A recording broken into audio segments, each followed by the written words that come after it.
Hey everybody, welcome to episode 5. I think it's episode 5 of Border Crossing with Dan DeMarco. With me, Dan DeMarco. I am doing a Return to Mexico special night edition.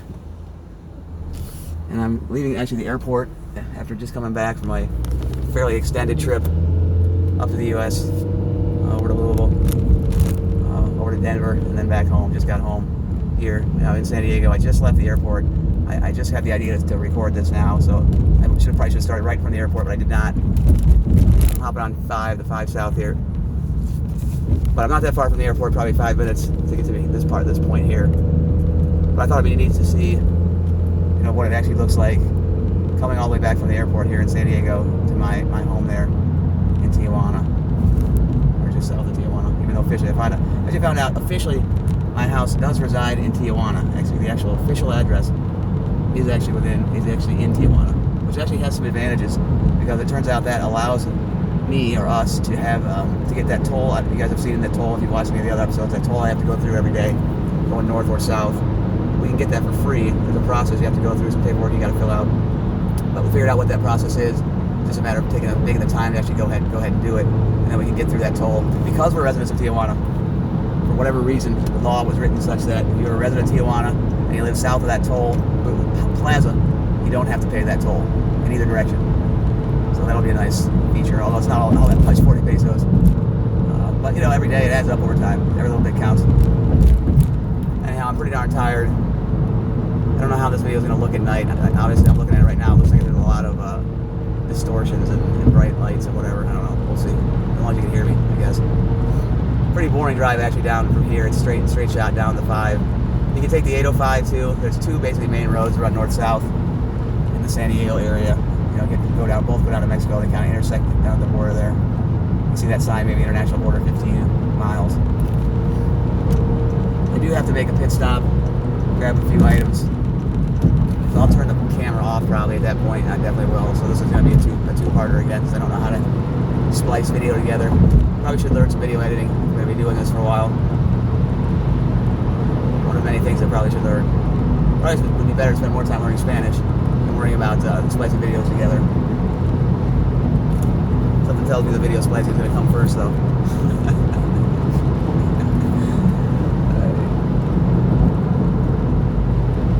Yeah, it was a good trip. It was really, really fun to go. I always enjoy going back up to Lou. My lab's up there. I've got this R&D operation. You want to call it R&D? A tiny little group, but it got to tinker around in the lab. Got to put some stuff together that was kind of interesting. It made some interesting findings. Actually, I think some good progress. I don't know. It's kind of like on the margins. But what we're trying to do is on the margins. Every little bit counts in what we're trying to do too. So we made a little bit of progress, I think, which is always a good time in science, of course. A little bit of progress. That's kind of how it works. Those big eureka moments, those big discoveries, they don't really happen. They don't really happen that way. At least not anymore. Maybe back in the day they did. Those have all already happened. There's no more of those coming. I don't think anytime soon. But there's plenty of small incremental improvements that eventually turn into the big eureka, I guess, or the big change. We're trying to move the needle on something that has not had the needle moved on it in ages, and it's hard. And that's why the needle has not moved in ages. But I think we're making progress. We got a track, we got an idea, an interesting idea, and it seems to be has some interesting potential. We'll just have to see. Anyways, I'll keep you posted on how that goes over time. Probably talking about 10 years from now still. Yeah, I hope not.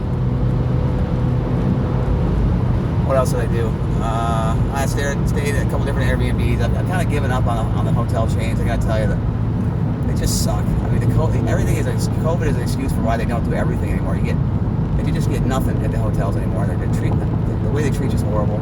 You get no benefit, even if it's Hilton Honors or whatever, Diamond member, which I am. You get nothing. You used to get like all this other good stuff. Now you get like a parking spot. It's like, here you go, congratulations. And I don't know, it's just not worth it. And the aggravation, the rooms are always all crappy, and the places always stink. And meanwhile, with the Airbnbs, and it seems like the price is always the same or cheaper.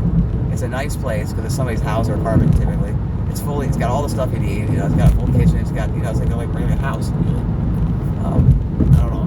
It's so far above and beyond. And at least in Louisville, there's a glut of Airbnb right now availability. So prices are way down. So you can find some fantastic deals, and you can bargain. The other nice thing about Airbnb is you can bargain with people. You send them a note through the app. And you say, hey, I'll give you, if they want 400, I'll give you 100 for the night. And most people If it's between $100 and nothing, well, they're going to take the $100. That's not always true, of course, because there are certain, base costs or whatever. But a lot of times that is true. So if you wait for the last minute, if you're okay with doing that sort of thing, some people aren't okay with that. But if you're okay waiting, and you say, hey, look, I'll take this place tonight for $100, and they wanted $500 a night for it. Well, heck, you get yourself a gorgeous place for a night at a really good price. San Diego area is not that way for Airbnbs, really. At least, well, it depends, I guess, the time of year when you're looking. But last couple times I tried to get Airbnbs in this area, it's been just prices are as high or higher than what you get in hotels, which are outrageously high. Just like everything in this area, it's just outrageous how expensive it is in San Diego. As far as real estate, as far as anything to do with the basics. Now that's not so true, I don't think, on the grocery side, this consumer staple side. I think prices are fairly reasonable. I think a lot of that has to do with actually low price pressure coming out of Mexico.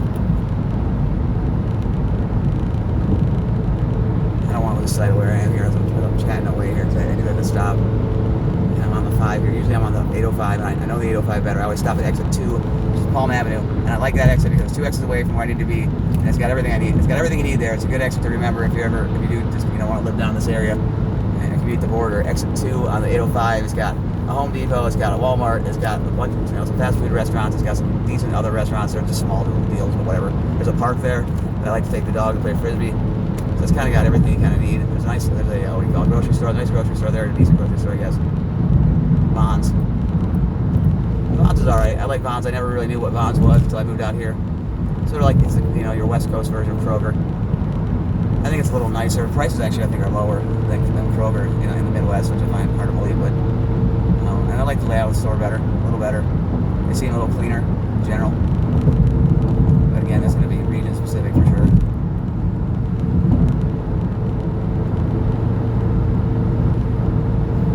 Tijuana is an interesting city at night to look at, as I think this will be kind of fun for you to see if you haven't ever seen it before. It's kind of sprawling, and you get to see it as you get closer. Not quite there yet, but you can sort of see it over the horizon, maybe. Actually, a very large city, bigger than San Diego, by a lot, actually, I think.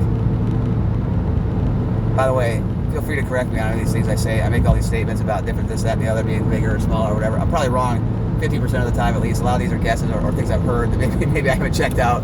So I'm not actively fact checking the things I'm saying here. So don't take everything I say here as a gospel truth. That's for darn sure. And I've got no problem of people correcting me.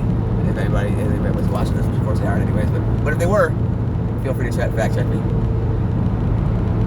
And it's an interesting one on the San Diego and Tijuana city size and city population comparison. I'll have to look that up and get the official word on that at some point. Unless one of my many viewers would like to do that work for me.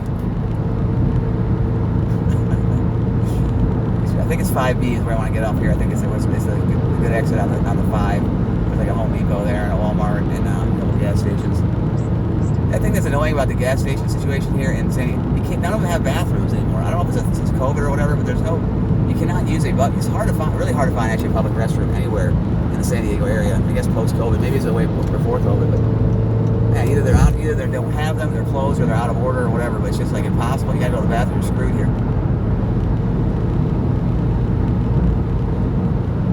Even like the McDonald's and such are like required having keys and stuff now, all kinds of weird stuff they never had before. I mean, there's a big vagrant population out here. Maybe that's part of the issue. I don't know. It's very inconvenient, though. Especially when you drink as much Mountain Dew as I do. You gotta go to the bathroom a lot. I kid. I'm cutting back big time on Mountain Dew.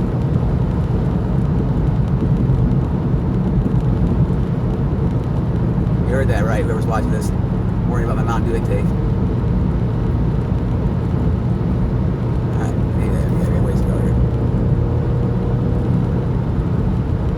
I said about seeing Tijuana here. We're way far away from that still. I couldn't have been Tijuana over the horizon there.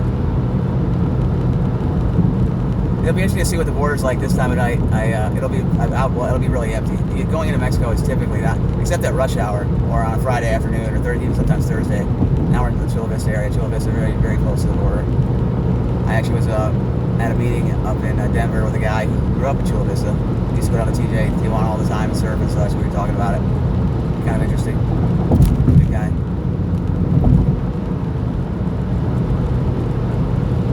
Trying to recruit him to come come down here and give me some surf lessons. Sounds like he knows what he's doing, unlike myself. Surprising how cardiovascularly challenging surfing was. I was really shocked at how much cardio fitness it really requires. Now, I was a little bit sick when I went surfing that first time, so I'm going to blame that partially. But also it was just, and I wasn't even swimming out. I was just walking out to, not very far, trying to catch a wave, like, a complete beginner novice, never done it before. And I was out of breath each time. I'd have to wait like 5 minutes before I could go in the next time. I'm in okay shape. I'm not the most fit guy in the world, especially on the cardio side, but it's hard, man. It was really hard. Alright, so this is exit 6, I think. So I think it's 5B is the one I want to go. I always mess this up now. Either 5B or 5A. One of the 5s. Main Street. Yeah, I think it's 5B. It's Main Street. That sounds right.